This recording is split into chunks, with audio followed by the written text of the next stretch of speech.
It got too low after Malcolm and Eddie. I did do The Proud Family shortly after that, and that was voiceover. Yeah, I started out as friends. I mean, of course I knew him from Cosby Show, but I think we're 7 years apart. And also, I spent more of my adult life in long-term relationships than not. It was 3 o'clock in the morning when the world shifted. Most people were asleep, their homes silent, streets calm, phones resting on knit stands. But in that quiet hour, one live video on Instagram shattered the stillness.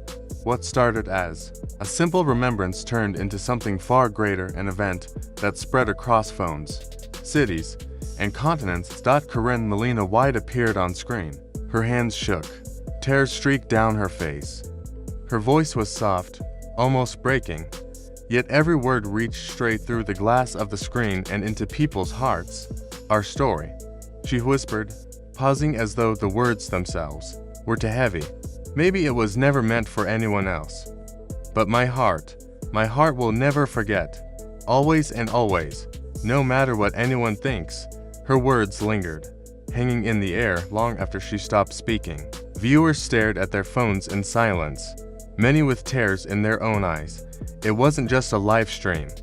It felt like a confession, a wound exposed to the world. Soon after, Karen posted a photograph. It showed her and Malcolm Jamal Warner, caught in a candid moment, both mid-laughter, eyes locked together. To anyone else, it could have looked like two friends sharing a memory. But those who looked closer saw something deeper: tenderness and affection, something unspoken. The image spread like wildfire. Within minutes, comment sections became battlegrounds. Some typed furiously, "This is wrong, he's married, she's crossing a line." Others rushed to defend her, "She's grieving, can't you see the pain? This is love, and love doesn't end because someone dies." Hashtags appeared, multiplying across feeds. Hashtag respect versus love, hashtag tribute, hashtag Malcolm memories. What should have been a quiet, private remembrance had turned into a worldwide debate. Social media, as it so often does, became a court where millions of strangers acted as judge and jury behind the screen. However, Karen was not a warrior in an online debate. She was a woman crushed by loss, alone in her apartment. She clutched her pillow at night, whispering his name into the dark. Every memory replayed itself in her mind: the laughter, the secret glances, the words never spoken out loud. Her love was not simple. It was complicated, unrecognized, and now impossible. The photograph she had shared was not just a picture. It was a piece of her heart, torn open for the world to see. And yet, while many judged, others connected. Across towns and cities, people whispered to themselves, "This is my story too. Loving someone I could never truly have. Always and always." One young woman watching the live typed nothing but a single emoji, a wink. To those who didn't know, it meant nothing. To those who understood, it was devastating. It was a scream trapped in silence. I remember. I will never forget. As the hours passed, unreleased videos began to surface. Clips of Malcolm laughing, teasing, and living filled feeds. At first, they seemed joyful, but now they carried a weight of sorrow. Every smile looked tinged with longing. Every laugh echoed like a ghost of something lost. This was not just another tribute post. This was heartbreak turned inside out, visible to millions. What was once private now belonged to the world. People wept in living rooms. Some felt anger, others felt comfort. But no one remained untouched. The debate raged louder. Was Karen honoring Malcolm, or was she disrespecting his family? Was this love or selfishness? Everyone seemed to have an opinion, yet beneath the arguments lay one truth: grief is never neat. Love does not follow rules, and memory, once shared, belongs to everyone who sees it. Night after night, Karen's words haunted those who had watched the live. Always and always, she had said, and people repeated it to themselves, almost as if the phrase had become a prayer. Soon, what began as Karen's personal pain became something much larger. Strangers in different countries shared their own heartbreaks in her comment sections. People who had lost partners, friends, parents, or unspoken loves wrote confessions they had buried for years. Her Instagram live turned into a kind of sanctuary. Not just for her, but for anyone who had ever loved and lost. One woman typed, "I thought I was alone, but when I heard you, I realized I'm not." This is my story too. For many, this wasn't just about Karen and Malcolm. It was about themselves, their own scars, their own grief. The story grew too big to stay online. News outlets picked it. UP. Headlines splashed across websites. Tribute or exploitation. Karen Malina White crosses the line. Grief or performance. Critics accused her of using grief for attention. Others said she was brave for breaking the silence around forbidden love and unspoken loss. The internet fractured. Praise collided with anger. Compassion clashed with judgment. And through it all, Karen sat alone, scrolling endlessly, reading every word. Some comments lifted her. "You said what my heart never could." Others crushed her. "You're selfish." Her phone never stopped buzzing. Her body begged for rest, but she couldn't turn away.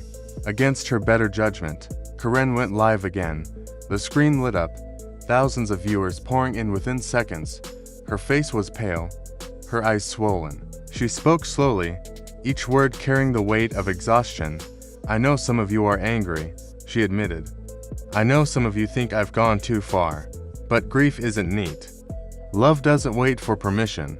Memory is eternal. It belongs to the heart, not the headlines." The comments exploded.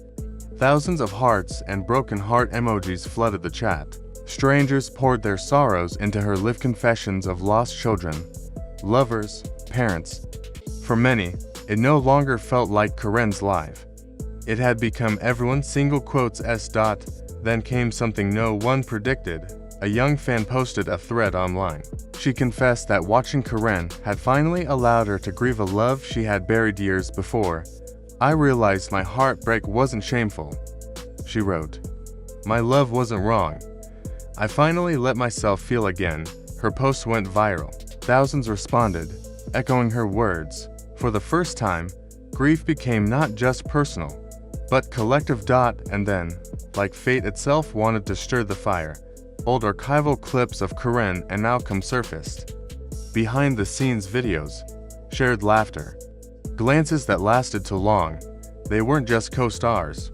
They weren't just friends. The truth was there, visible to anyone willing to see. Karen's last post came late one night. The screen was black. Her voice trembled in the dark. "This isn't about scandal," she said softly. "This isn't about judgment. This is about love, about loss, about remembering the person who changed my life. If my grief helps even one person feel less alone, then every sleepless night, every tear, every scar is worth it." Millions shared it. Millions cried with her. Hashtags surged again. Hashtag always and always. Hashtag Malcolm memories. Hashtag love without rules. For once, the internet wasn't just noise.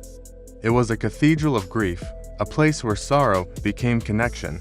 Even Malcolm's family released a statement. Instead of anger, they showed grace. "We understand her grief," they wrote. "We honor her heart, and we welcome every soul touched by Malcolm to remember him with us." The effect was seismic. Critics softened, supporters rejoiced, and people around the world felt something close to closure. The story was no longer Karen's alone. It belonged to everyone who had ever loved, lost, and dared to remember. By week's end, it was everywhere. Academics studied it. Psychologists analyzed it. News outlets called it a reckoning with grief in the digital age. Karen herself disappeared back into silence, but the echoes of her words remained.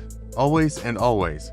People repeated it in their own posts, attaching it to their own heartbreaks. In homes, in bedrooms, on trains, and in coffee shops, people whispered names they hadn't spoken in years. They shared memories they thought were too private, too painful. Grief, once private, had become shared. Pain, once isolating, had become connection, and that was the legacy. Some grief cannot be silenced. Some love refuses to fade. Some stories, once spoken, belong not to one heart, but to all. If you've carried heartbreak in silence, Karen's story is also yours. If you've whispered a name in the dark, if you've loved someone you could never fully hold, you know the truth. You are not alone.